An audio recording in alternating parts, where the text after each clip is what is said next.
In the dead of winter, during the year 1870, a man and his family trekked deep into the northern wilderness of Canada, seeking game to carry them through the bitter season.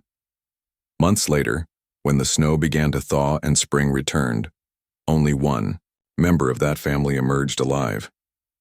The man's tale of survival raised more questions than answers. Something about it seemed wrong, unsettling. Suspicion grew, and when investigators finally reached his camp, what they uncovered would become one of the most horrific discoveries in Canadian history. A discovery so dreadful that it blurred the line between fact and folklore. Before we dive in, a warning. While the events I'm about to recount are not graphically described, the subject matter is among the darkest in Canadian frontier history. Viewer discretion is advised.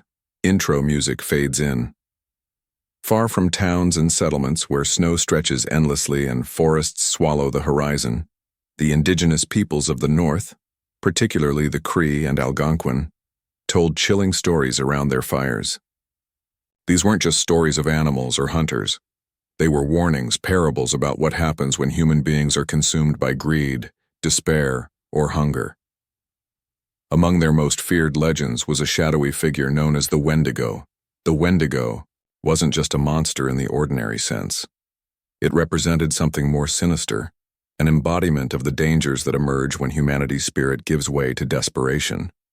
It was spoken of in hushed tones, described as a towering creature with emaciated limbs, skin stretched tight over its bones, and grotesque feet that spanned nearly a yard with a single elongated toe. Its long claws could disembowel a man with one swipe, and its thunderous, echoing voice was said to paralyze even seasoned hunters. But more terrifying than its appearance was its hunger, an insatiable craving for human flesh. The Wendigo fed not just on bodies but on souls, turning people into shadows of themselves. Traditions describe the Wendigo in three ways: sometimes as a monstrous, superhuman beast, sometimes as a person possessed by its spirit, driven to cannibalism, and at other times as a psychological affliction, what some now call Wendigo psychosis, a condition where victims become obsessed with eating human flesh. However, it was told the Wendigo symbolized the darkest depths of human weakness. And as we'll see, in the late 19th century, this legend appeared to step out of story and into grim reality. At the center of this disturbing case was a man named Swift Runner. Standing at an imposing 6'3", he was once admired among his Cree people for his hunting skill and resourcefulness. In the 1870s, he became the leader of a small band of Plains Cree who survived off the land's resources and traded pelts for necessities at Fort Edmonton, things like flour, tea, and rifles. His reputation extended far beyond his community. By 1875, even the Hudson's Bay Company considered him trustworthy enough to recommend as a guide for the newly established Northwest Mounted Police. For a time, it looked as though Swift Runner might serve as a bridge between indigenous traditions and the rapidly encroaching colonial world. But behind this promising exterior, a darker pattern was emerging. Like many indigenous people at the time, Swift Runner had been introduced to alcohol through fur traders. And though sober, he was known to be capable, intelligent, and even charming. Whiskey transformed him into something else entirely: violent, unpredictable, and feared. His reputation as a scout for the police ended quickly in disgrace, and as his dependence on alcohol worsened, so did his behavior. It was during this downward spiral that whispers of the Wendigo began to follow him. Years before the infamous winter, Swift Runner and a young boy had been stranded on a hunting expedition. When their provisions ran out, the boy eventually succumbed to starvation. What Swift Runner did next horrified those who later heard about it. He consumed the boy's remains. This act of cannibalism, unthinkable to his community, marked him in the eyes of many. Some believed this made him vulnerable to possession by the Wendigo.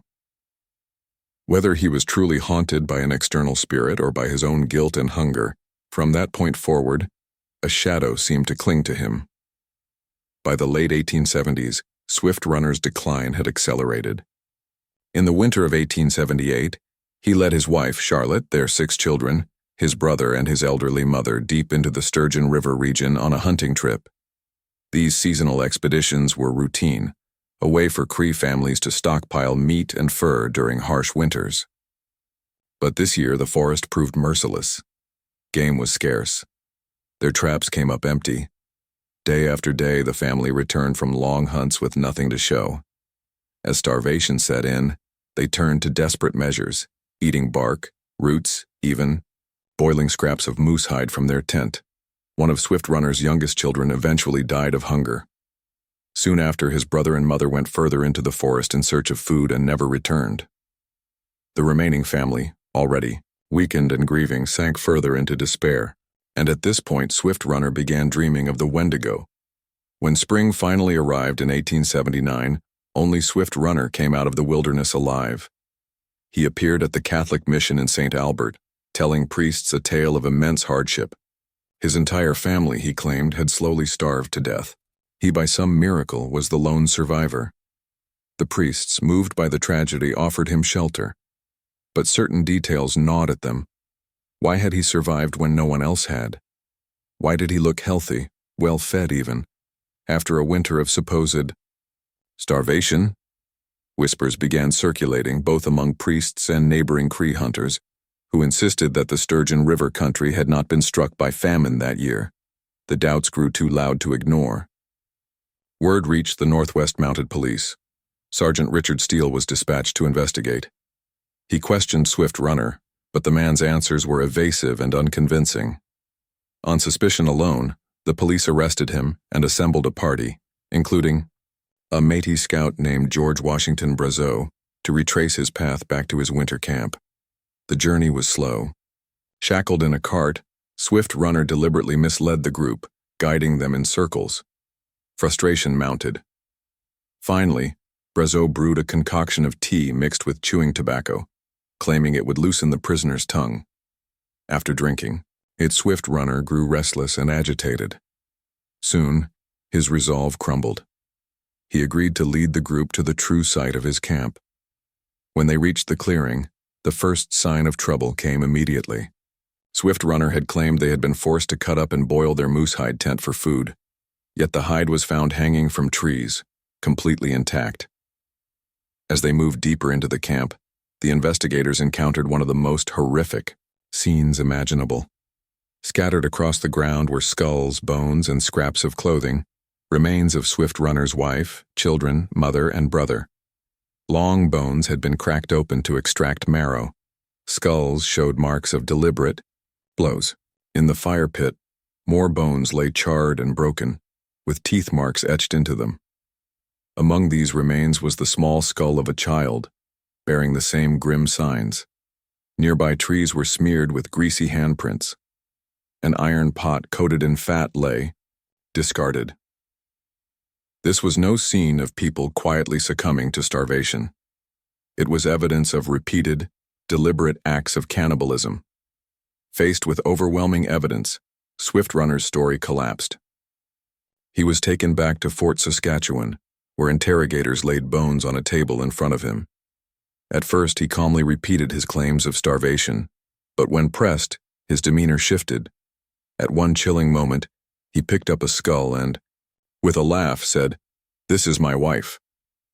Eventually, he admitted what investigators already suspected. Starvation had not been the true cause of death, at least not initially.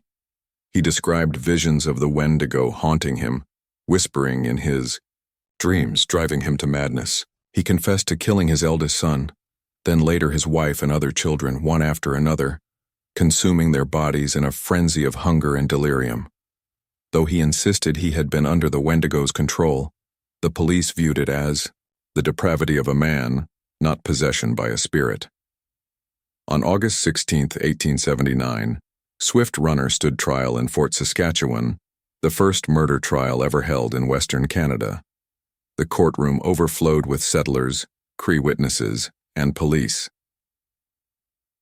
Swift Runner admitted to the killings but continued to argue that he had been overwhelmed by forces beyond his control. His lawyer even attempted to use the Wendigo legend as a defense, but the colonial court dismissed such claims as superstition. The jury deliberated only 2 days before finding him guilty. He was sentenced to death by hanging, scheduled for December 1879. On that freezing morning, with temperatures plunging to 40, more than 80 people gathered near the prison yard. Cree and Métis trappers stood alongside soldiers of the garrison. Swift Runner appeared calm, even cheerful. He thanked the police for their kindness during his imprisonment, joked with the executioner about the cold, and then stepped onto the scaffold. With a final nod, the trapdoor dropped. The execution of Swift Runner marked the tragic end of one of Canada's most infamous cases. To some, he was a man broken by alcohol, isolation, and despair. To others, he embodied the legend of the Wendigo, a cautionary tale brought to life in the frozen wilderness.